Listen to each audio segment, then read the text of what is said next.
On this week's show, Tesla engages Ludicrous mode, Nissan considers partnering with LG Chem for batteries, and self-driving cars get their own city to play in.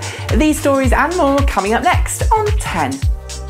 Enjoying today's show on YouTube and want to read the stories we're referring to today?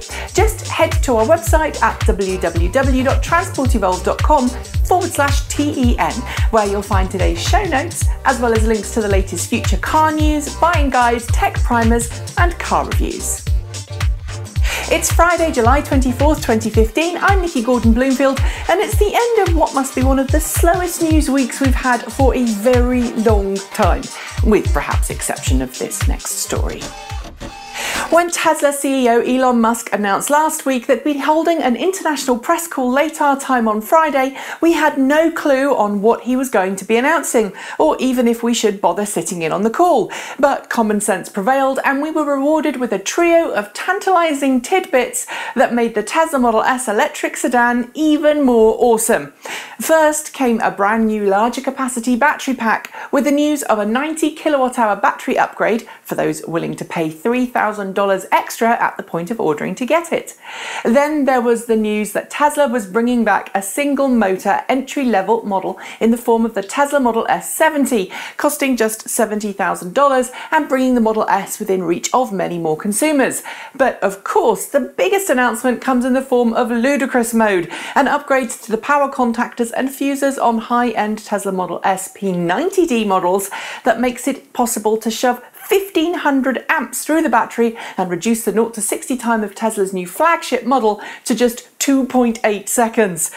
"It's faster than falling," joked Musk of the 1.1G acceleration. Yes, that's beyond insane for sure, but we now think Tesla should be offering free Depends to anyone who orders the upgrade. Just think about that one for a second. From an upgrade that we're sure we don't really need to one that we're absolutely certain is essential to continuing sales, an increase in electronic range to the Prius plug-in hybrid. And let's be honest, it really needs it, with an all-electric range of around 6 miles and a blended mode range of around 11 miles per charge on the EPA test cycle. In fact, the 2015 Toyota Prius plug-in hybrid is nothing but a compliance car, made to tick all the boxes it needs to qualify it for various rebates and incentives to help Toyota satisfy ZEV requirements in states like California. But, says our good friend John Volker over at Green Car Reports, that could be about to change. Citing a trustworthy insider source, Volker claims that the next generation Toyota Prius plug-in hybrid, due to hit the market sometime next year, will come with an all-electric range of between 30 and 35 miles per charge. If true, that fact will not only help Toyota close the gap on some of its other plug-in hybrid competitors, like the Ford C-Max Energy, but could even help the Japanese automaker boost its sales of plug-in hybrids just a little bit.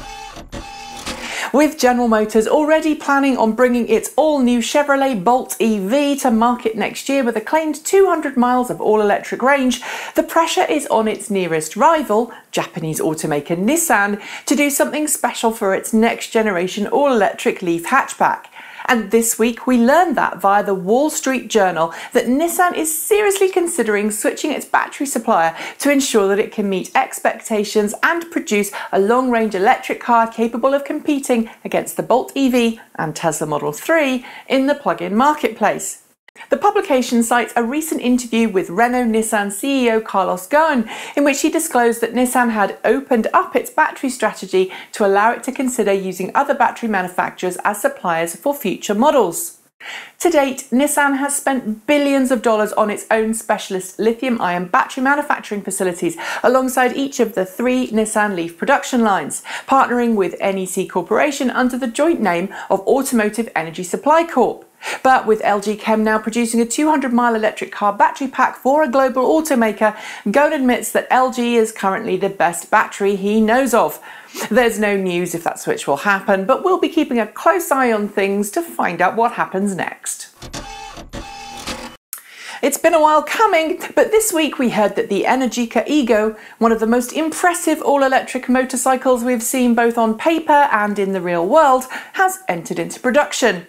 What's more, the Italian company is doing everything it possibly can to get the all-electric superbike in as many different stores as possible, announcing a deal this week with Hollywood Electrics to sell the two-wheeled rocket in Los Angeles, as well as listing dealerships in Portugal, Switzerland, Germany and the Netherlands.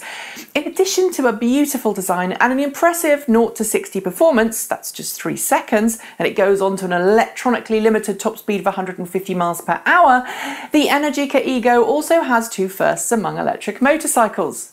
In addition to being the first electric motorbike to be fully homologated in the US for motorsport, it also happens to be the first motorbike in the world to feature quick charging, meaning its 11.7 kilowatt-hour lithium-ion battery pack can be refreshed from empty to about 85% full in half an hour. And if you haven't heard of this machine yet, it's high time you check out Energica's website for more information. Japanese automaker Toyota has long been known for its rather dismissive attitude towards battery electric vehicles, pulling some rather spectacular stunts over the years to portray plug-in cars as slow, dull and boring.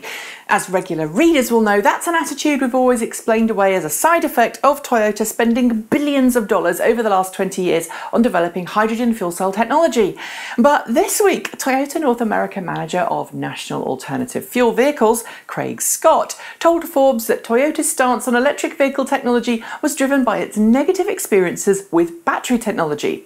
Claiming that electric cars had a fundamental science problem that Toyota didn't see a solution to, Scott managed to ignore all kinds of recent advances in battery technologies by companies like Volkswagen, Tesla and Nissan in his interview, focusing instead on using the perceived battery flaws as the reason Toyota is so bullish on hydrogen fuel cell vehicles.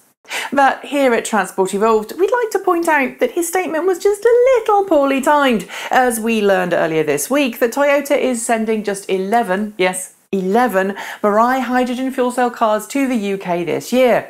If the technology is so much better than battery cars, we're curious as to why so few hydrogen cars are heading to the island nation. Leave your thoughts in the comments below. On Monday, the state of Michigan officially opened a new city near Ann Arbor, complete with its own main street, cafes, bars and shops. But while MCity comes with the things you'd usually expect of any healthy town or city, there's one thing missing. People. That's because MCity is a new 32-acre research facility dedicated to the development and testing of self-driving cars, and is part of a massive collaboration between local government, academic institutions and automakers. Developed by the University of Michigan's Mobility Transformation Center, a private-public partnership, the facility will welcome some of the world's biggest automakers as they ready self-driving cars for the marketplace in a carefully controlled environment that does its best to replicate the good and bad things about urban life. We'll be interested to see just how this project fares in the coming few years, as well as a similar project running concurrently, which will bring some 9,000 connected cars to the roads of Michigan in the next few years.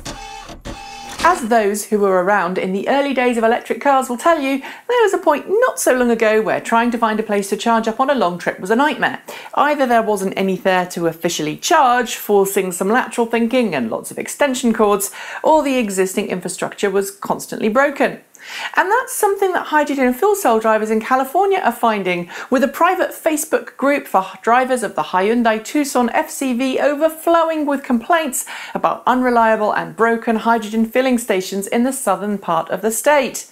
In one case, a driver complains that due to all 3 hydrogen filling stations in his neighbourhood being completely broken, he's not been able to drive his Tucson FCV for 5 weeks, and that's a car he's been paying $500 per month to lease. Worse still, unlike electric cars, there's no way to fill a hydrogen vehicle any other way than a filling station, so drivers really are stranded until the infrastructure is fixed. With Toyota's Mirai hydrogen fuel cell car just weeks away from launch, we're curious as to just how usable these cars will be in everyday life, even if you happen to live in an area that's supposedly serviced by hydrogen filling stations.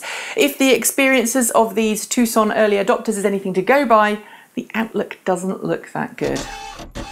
And finally, here at Transport Evolved, part of our weekly news cycle ritual involves reading the weekly bulletin from the National Highway Traffic Safety Administration in the US to see what vehicles have been recalled by automakers for various problems and faults. And if there's a future car involved, we'll put out a short factual piece detailing the recall so that owners are well informed and know what will happen next. But this week we noticed that Chevrolet had recalled a single Chevrolet Volt range extended electric car in what we think must be the smallest ever recall of cars we've seen. The car in question, a 2014 model made in April last year, is one of 11 vehicles, including 10 Chevrolet Cruisers, recalled for a problem with their inner tie rod bolts.